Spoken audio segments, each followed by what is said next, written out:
এই বিষয়টা জানলে আপনি হয়তো অবাক হবেন যে এমন অনেক পুরুষ রয়েছে যাদের বিয়ের ৫ বছর পার হয়ে গেছে এবং এই ৫ বছরে তারা নিজের স্ত্রীর সাথে অসংখ্যবার শারীরিকভাবে ঘনিষ্ঠ হয়েছে, কিন্তু এখনো সে জানে না তার স্ত্রীকে সে ঠিকমতো অর্গাজম দিতে পারে কিনা, তার স্ত্রীর অর্গাজমের সময় তার শারীরিক লক্ষণগুলো কি কি। একজন পুরুষ সম্পূর্ণ তৃপ্তি পেলে বা তার বীর্যপাত হলে এটা কিন্তু সহজেই বোঝা যায়, যেহেতু উত্তেজনা শেষ মুহূর্তে তার অঙ্গ দিয়ে শুক্রাণু বের হয়। কিন্তু নারীদের যেহেতু এরকম কোনো শুক্রাণু বা ডিম্বাণু তাদের শরীর থেকে বা অঙ্গ থেকে বাইরে বের হয়ে আসে না, তাই অনেকেই কিন্তু বুঝতে পারে না যে তার স্ত্রীর অর্গাজম হয়েছে কিনা। দর্শক, ভিডিওটি না টেনে টেনে সম্পূর্ণ দেখুন। আপনি যদি বিবাহিত হয়ে থাকেন তাহলে আপনার স্ত্রীর অর্গাজম সম্পর্কে অনেক কিছু জানতে পারবেন, আর যদি অবিবাহিতও হয়ে থাকেন তাহলেও এই বিষয়টি সম্পর্কে আপনার জেনে রাখা প্রয়োজন। বিস্তারিত জানার আগে দর্শক অনুরোধ করব, ভিডিওতে এখনই একটি লাইক বা লাভ রিয়াক্ট দিয়ে দিন এবং কমেন্ট বক্সে ছোট্ট করে আই লাভ ইউ লিখে কমেন্ট করে ফেলুন।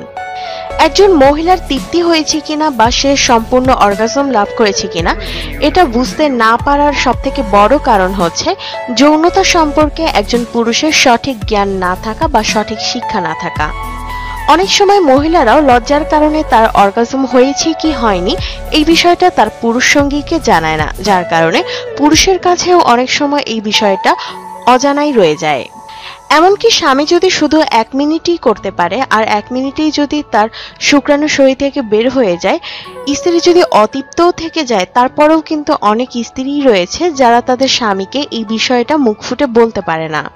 যাই হোক, বেশ কিছু লক্ষণে কিন্তু আপনি একজন মহিলার অর্গাজম সম্পর্কে বুঝতে পারবেন। এ সময় মহিলারা অনেক সময় ধরে ছটফট করতে করতে হঠাৎ করে একেবারে শান্ত হয়ে যেতে পারে, আবার উত্তেজনার শেষ মুহূর্তে মহিলাদের মুখে অনেক বেশি রক্ত চলাচল বেড়ে যাওয়ার কারণে তাদের মুখমণ্ডল লাল হয়ে যেতে পারে। আবার অনেক মহিলারা খুব বেশি উত্তেজিত হয়ে পড়ার কারণে স্বামীর পিঠ এই সময় নখ দিয়ে খামচে ধরতে পারে। যদিও সব মহিলাদের অর্গাজমের সময় বা লক্ষণ একই রকম নয়, তবে অধিকাংশ মহিলাদের ক্ষেত্রেই অর্গাজমের সময় এই লক্ষণগুলো দেখা যায়। ইতিপূর্বে কখনোই যদি আপনার স্ত্রীর মধ্যে এই লক্ষণগুলো দেখে না থাকেন তাহলে আপনি ধরে নিতে পারেন যে আপনার স্ত্রীকে হয়তো আপনি ঠিকমতো তৃপ্তি দিতে পারেননি। যদি তৃপ্তি দিতে পারতেন তাহলে অবশ্যই কখনো না কখনো এই লক্ষণগুলোর কোনো না কোনো একটা আপনার চোখে পড়তো। আপনার যদি দ্রুত শুক্রাণু বের হয়ে যায় আর আপনার স্ত্রীর যদি অর্গাজম না হয়, সেটা সে মুখে বলুক বা আপনি নিজে দেখে বুঝেন, যাই হোক না কেন আপনার কিন্তু কর্তব্য হচ্ছে আপনার স্ত্রীর যাতে অর্গাজম হয় সেই বিষয়ে লক্ষ্য রাখা। প্রত্যেকবার শারীরিকভাবে ঘনিষ্ঠ হলেই যে আপনার স্ত্রীকে অর্গাজম দিতে হবে ব্যাপারটা এরকম নয়। যদি ১০ বার ঘনিষ্ঠ হন তাহলে চেষ্টা করবেন কমপক্ষে ৩ থেকে ৪ বার তাকে অর্গাজম দেওয়ার।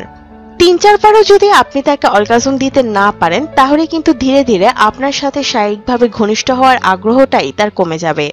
ধরুন আপনার শুক্রাণু বেরিয়ে গেছে কিন্তু আপনার স্ত্রীর এখনো পর্যন্ত অর্গাজম হয়নি, এই ক্ষেত্রে সব থেকে ভালো হচ্ছে আপনার হাতের একটা আঙ্গুল অথবা ২টা আঙ্গুল দিয়ে আপনার স্ত্রীর অঙ্গের উপরে যে ক্লাইটোরিস রয়েছে এই ক্লাইটোরিসে নাড়াচাড়া করতে পারেন, অথবা তার অঙ্গের ভেতরে আঙ্গুল ঢুকিয়ে হালকা নাড়াচাড়া করতে পারেন এবং যতক্ষণ পর্যন্ত না তার অর্গাজম হবে সেই পর্যন্ত এই কাজটি করতে থাকুন। একই সাথে আপনার স্ত্রীকে আদর করাও চালিয়ে যান। আপনার স্ত্রীকে কোথায় আদর করতে হবে, কোথায় কোথায় আদর করলে আপনার স্ত্রী বেশি উত্তেজনা অনুভব করে সেটা নিশ্চয়ই আপনাকে আর বলে দিতে হবে না, নিশ্চয়ই আপনি জানেন।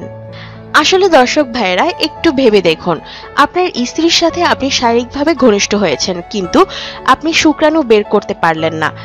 এই সময় আপনার যেরকম বিরক্ত লাগবে ঠিক একইভাবে আপনার স্ত্রীর কাছেও বিরক্ত লাগে বা খারাপ লাগে যখন তার অর্গাজম হয় না বা আপনি তাকে তৃপ্তি দিতে পারেন না।